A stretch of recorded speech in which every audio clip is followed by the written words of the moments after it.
अगर आप ऊर्जा के इस आयाम को सक्रिय करते हैं तो जीवन के अन्य आयाम खुल जाएंगे। एक चीज यह है कि क्या आप उन आयामों के लिए तैयार हैं। कुंडलिनी योग मूल रूप से सबसे जोखिम भरा योग है। मैं जोखिम भरा इसलिए कह रहा हूं क्योंकि यह सबसे शक्तिशाली भी है। अगर आपको गहरी खाई में कूदना है तो या तो आपको पागल होना चाहिए या आपको किसी पर जबरदस्त भरोसा होना चाहिए।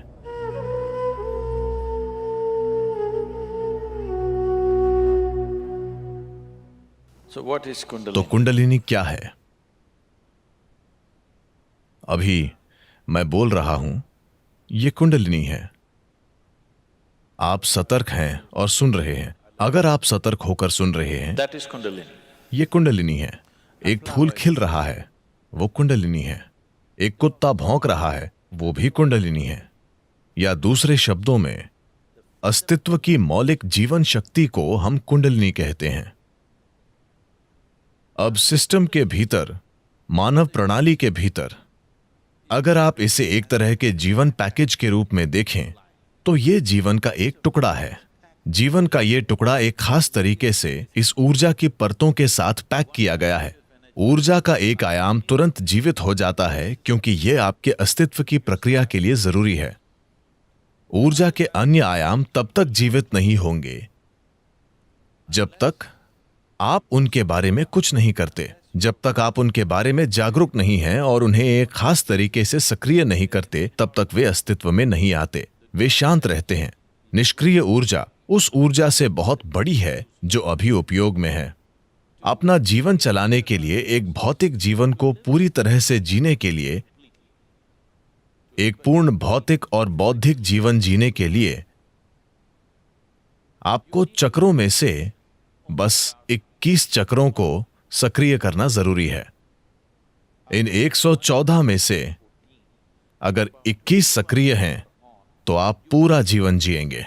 आप किसी भी कमी को महसूस नहीं करेंगे। आप एक पूरा भौतिक जीवन जिएंगे। आपके जीवन में कोई समस्या नहीं होगी। आप सोचेंगे कि आप एक बड़ी सफलता हैं, लेकिन आप केवल 21 हैं, जो कि 21% से कम है। 114 में से 20% से कम। 20% से कम में भी आप बिना किसी कमी के पूर्ण जीवन महसूस करेंगे। जीवन का बाकी प्रतिशत, वो किस बारे में है? अगर आपका इरादा सिर्फ अच्छे से जीने का है तो इसकी जरूरत ही नहीं है। अगर आप ऊर्जा के इस आयाम को सक्रिय करते हैं तो जीवन के अन्य आयाम खुल जाएंगे। एक बात यह है कि क्या आप उन आयामों के लिए तैयार हैं? सवाल यह नहीं है कि यह अच्छा है या बुरा। सवाल यह है कि क्या आप उसके लिए तैयार हैं। क्योंकि भले ही सबसे अच्छी चीजें आपके जीवन में आएं, पर आप उनके लिए तैयार न हों तो यह आपके लिए अच्छा नहीं होगा। आपके अनुभव में यह अच्छा नहीं होगा। अगर कुछ आपके पास तब आया जब आप उसके लिए तैयार नहीं थे, है कि नहीं? अगर यह सबसे बड़ी चीज हो तो भी, शायद यह सबसे बड़ी चीज हो, पर यह तब आई जब आप तैयार नहीं थे, तो यह अच्छी बात नहीं है ना? तो क्या आप तैयार हैं? यह पहला सवाल है। अगर आप तैयार हैं तो हम इसके लिए क्या कर सकते हैं? हम इसे कैसे सक्रिय कर सकते हैं? ऐसा करने के कई तरीके हैं, कई तरीके। लेकिन कुंडलिनी योग अभ्यास से लोग परिचित हैं? ठीक है। कुंडलिनी योग, मैं किसी पर टिप्पणी नहीं कर रहा हूं। कुंडलिनी योग मूल रूप से सबसे जोखिम भरा योग है। मैं जोखिम भरा इसलिए कह रहा हूं क्योंकि यह सबसे शक्तिशाली भी है।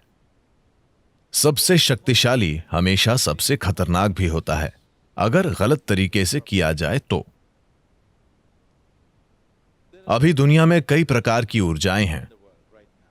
बिजली को भी कई अलग अलग तरीकों से पैदा किया जा रहा है। एक तरीका है कि हम इसे परमाणु रिएक्टरों के माध्यम से करते हैं।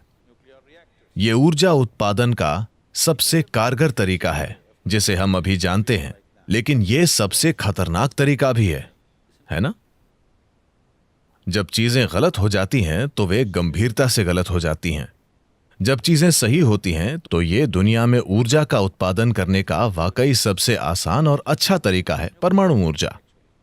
लेकिन जब ये खराब हो जाता है तो ये वास्तव में इस तरह खराब हो जाता है कि आप इसे ठीक नहीं कर सकते।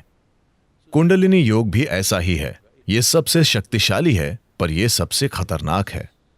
जरूरी तैयारी और मार्गदर्शन के बिना, विशेषज्ञ मार्गदर्शन, निरंतर मार्गदर्शन और देखरेख के बिना किसी को कभी इसका प्रयास नहीं करना चाहिए। पर समस्या यह है कि इस पर किताबें लिखी गई हैं और सभी उच्चतम योग करना चाहते हैं। कोई भी ए से शुरू नहीं करना चाहता, सब जी के साथ वर्णमाला शुरू करना चाहते हैं।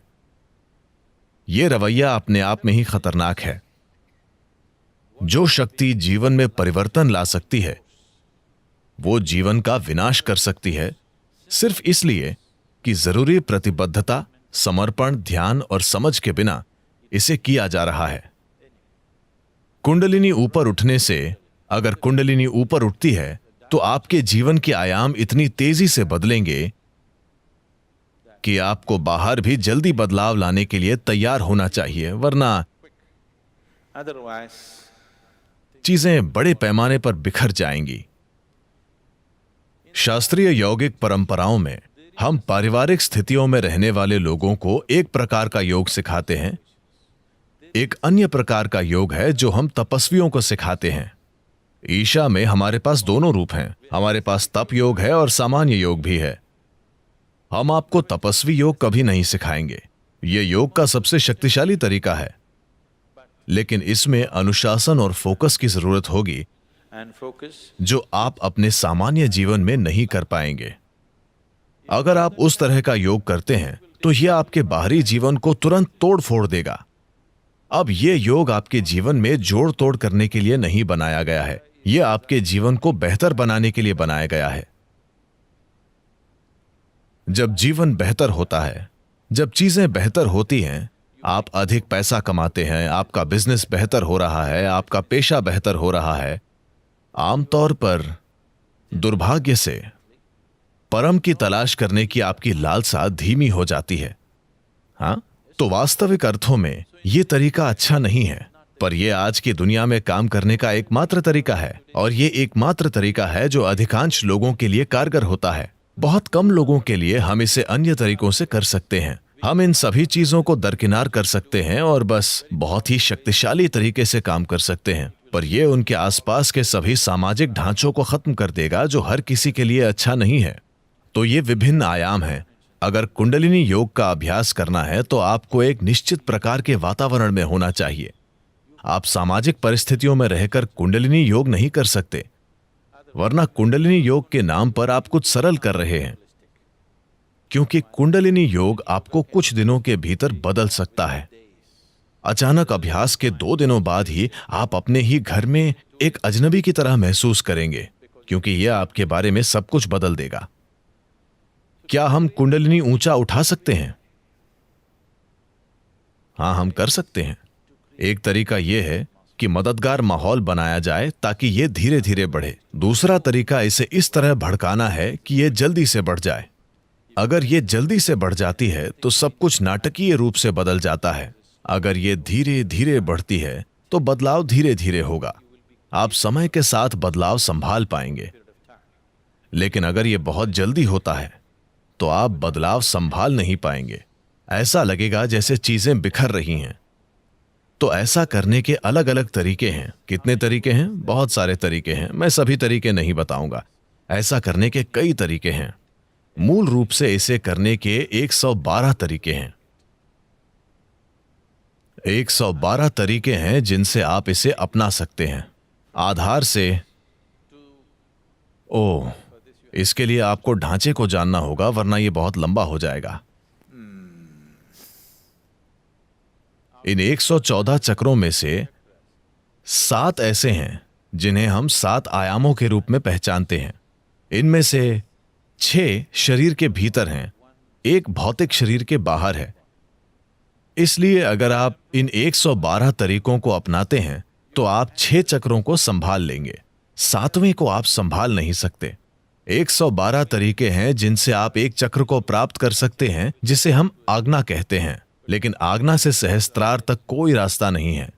इसका कोई तरीका नहीं है। आपको बस एक खाई में कूदना है।